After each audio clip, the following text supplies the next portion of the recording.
One nation one election के लिए देश को आगे आना होगा। ये करने की क्यों जरूरत पड़ रही है आपको? ये 4 राज्यों के चुनाव एक साथ नहीं करा पा रहे, वन नेशन वन इलेक्शन कैसे कराएंगे? इसी सरकार के कार्यकाल में वन नेशन वन इलेक्शन हम लागू करें। 18 सितंबर 2024 को यूनियन कैबिनेट ने 2015 में चर्चा में आए मुद्दे वन नेशन वन इलेक्शन को मंजूरी दे दी है। अब लोकसभा चुनाव, विधानसभा चुनाव और निकाय चुनाव जल्द ही साथ कंडक्ट कराए जाएंगे। पहले 15 अगस्त 2024 को प्रधानमंत्री मोदी ने, फिर 17 सितंबर को गृह मंत्री अमित शाह ने और अब 18 सितंबर को अश्विनी वैष्णव ने वन नेशन वन इलेक्शन की मंजूरी पर मुहर लगा दी है। ये कितना फायदेमंद होगा, स्टेट्स का क्या रोल होगा, प्रोज एंड कॉन्स क्या होंगे और देश में अभी तक इतने और कैसे बड़े बदलाव हुए हैं, जानने के लिए वीडियो को अंत तक जरूर देखिएगा। सबसे पहले ये जानते हैं कि वन नेशन वन इलेक्शन का मतलब क्या है। तो वन नेशन वन इलेक्शन या वन नेशन वन पोल का मतलब है पूरे देश में एक ही समय पर या थोड़ा आगे पीछे एक साथ चुनाव कंडक्ट करना। इसमें लोकसभा, विधानसभा से लेकर स्थानीय निकाय चुनाव यानी कि नगर निगम, नगर पालिका, नगर पंचायत तक सभी शामिल हैं। लेकिन एक इंटरेस्टिंग फैक्ट पता है, वन नेशन वन इलेक्शन की जो पॉलिसी है वो देश में बहुत पहले से चली आ रही है।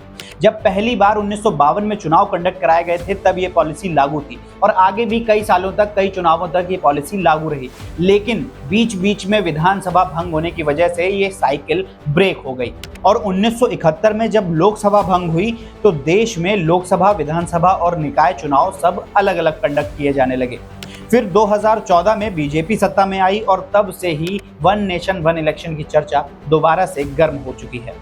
अब बीजेपी के तीसरे टेन्योर में यूनियन कैबिनेट से इसे मंजूरी मिलने के बाद से ही सियासी गलियारों में गर्मी बढ़ चुकी है। विपक्ष के कुछ नेता इस फैसले पर खफा नजर आ रहे हैं। वन नेशन वन इलेक्शन कुछ नहीं, एक शगुफा है असल मुद्दों से भटकाने का। अब मान लीजिए चुनाव होता है, ये one nation one election, Uttar Pradesh में किसी की सरकार नहीं बनती है या बनी हुई सरकार गिर जाती है 10 दिन के अंदर, फिर क्या होगा? आप राष्ट्रपति शासन लगाओगे, राज्यपाल के माध्यम से अगले चुनाव तक व्यवस्था होगी या फिर चुनाव होगा।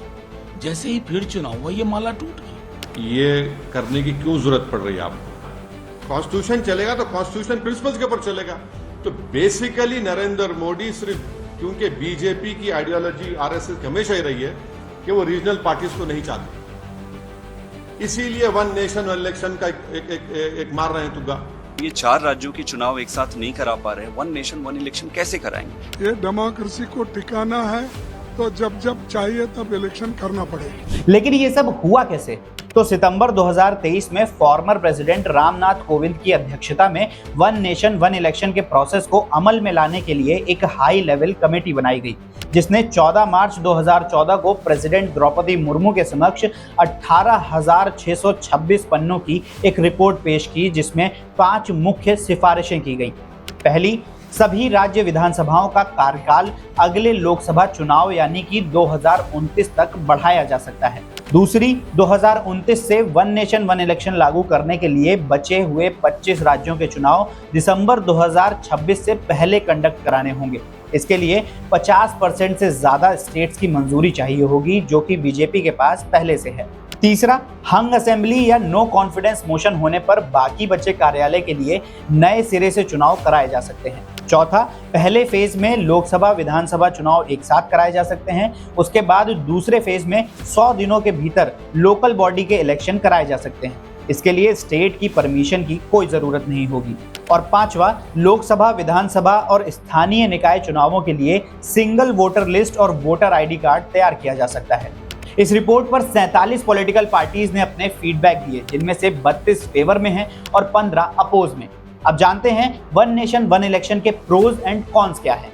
तो बीजेपी का कहना है कि वन नेशन वन इलेक्शन से स्टेबिलिटी आएगी और इकोनॉमिक ग्रोथ में भी मदद मिलेगी। इससे पॉलिसी पैरालिसिस से बचा जा सकता है, यानी गवर्नमेंट काम करने पर ज्यादा ध्यान दे सकती है। बिजनेसेस बिना डरे अपने रोड मैप में बदलाव कर सकते हैं और वोटर्स को बार बार वोट देने से छुटकारा मिल सकता है। इससे वोटर टर्नआउट में भी बढ़ोतरी होने की संभावना है। इसके अलावा जो एक सबसे बड़ी बात है वो ये कि इलेक्शन पर होने वाले खर्च में बचत होगी। अगर आंकड़े देखें तो 1952 में जहां करीब 10 करोड़ में पूरा इलेक्शन कंडक्ट होता था, आज 2024 में उस पर 1,35,000 रुपए का खर्च हो रहा है। अगर 1952 में प्रति वोटर 6 पैसे का खर्च आता था तो आज 2024 में 1400 रुपए प्रति वोटर का खर्च आता है। तो ये तो हो गए वन नेशन वन इलेक्शन के फायदे। अब जानते हैं कि कौन से यानी कि नुकसान क्या है। तो सबसे पहला और बड़ा नुकसान तो यही होगा कि एक बार के चुनाव के चक्कर में रीजनल मुद्दे दबे रह जाएंगे और नेशनल मुद्दों पर ही वोटिंग होगी। एक्सपर्ट्स की माने तो वोटर्स को लोकसभा और स्टेट असेंबली में अलग अलग पार्टी को चुनने का मौका नहीं मिलेगा। इलेक्टेड मेंबर्स की लापरवाही बढ़ जाएगी क्योंकि उन्हें अगले 5 सालों तक किसी भी चुनाव की तैयारी नहीं करनी होगी। वोटर्स सत्तारूढ़ पार्टी की गलतियों को पॉइंट आउट करके अपनी नाराजगी नहीं जता पाएंगे। और तो और वन नेशन वन इलेक्शन के आने से Kesavananda Bharati versus state of Kerala case का भी उल्लंघन होगा, जो कि कहता है कि केवल सुप्रीम कोर्ट के पास अनुशासन में अमेंडमेंट करने की पावर होती थी, जिसकी सीमा थी कि कॉन्स्टिट्यूशन के बेसिक स्ट्रक्चर से कोई छेड़छाड़ ना हो, जो कि इस केस में होगी ही। वन नेशन वन इलेक्शन की हाई लेवल कमेटी के मुताबिक वन नेशन वन इलेक्शन को लागू करने के लिए 18 संवैधानिक संशोधन करने होंगे, जिनमें असेंबली टेन्योर से लेकर प्रेसिडेंट रूल तक में बदलाव किए जाएंगे। साथ ही करीब 35 लाख ईवीएम की जरूरत होगी, जो कि मौजूदा ईवीएम के नंबर्स की 3 गुना है। अब आप सोच रहे होंगे कि वन नेशन वन इलेक्शन को लागू करना तो कितना बड़ा संवैधानिक बदलाव है, लेकिन मैं आपको बता दूं कि इससे पहले भी देश के संविधान में कई सारे संशोधन किए जा चुके हैं। जैसे इंदिरा गांधी की सरकार में 42nd अमेंडमेंट हुआ, जिसके बाद किसी भी आधार पर संसद के फैसले को कोर्ट में चैलेंज नहीं किया जा सकता था। फिर जब इमरजेंसी हटी तो 44th अमेंडमेंट लागू हुआ, जिसमें 42nd अमेंडमेंट को निष्प्रभावी कर दिया गया। 1989 में जब राजीव गांधी की सरकार थी तब वोटिंग की उम्र को 21 से घटाकर 18 कर दिया गया था। अब जाते जाते एक और इंटरेस्टिंग बात जान लीजिए। दुनिया में आज 6 ऐसे देश हैं जहां वन नेशन वन इलेक्शन को फॉलो किया जाता है। इनमें south Africa, Sweden, Indonesia, Philippines, Germany और बेल्जियम शामिल हैं। तो आपको क्या लगता है, भारत में वन नेशन वन इलेक्शन लागू होना चाहिए या नहीं? कमेंट करके हमें जरूर बताएं। और वीडियो अच्छी लगी हो तो लाइक और शेयर करना मत भूलिएगा। जय हिंद।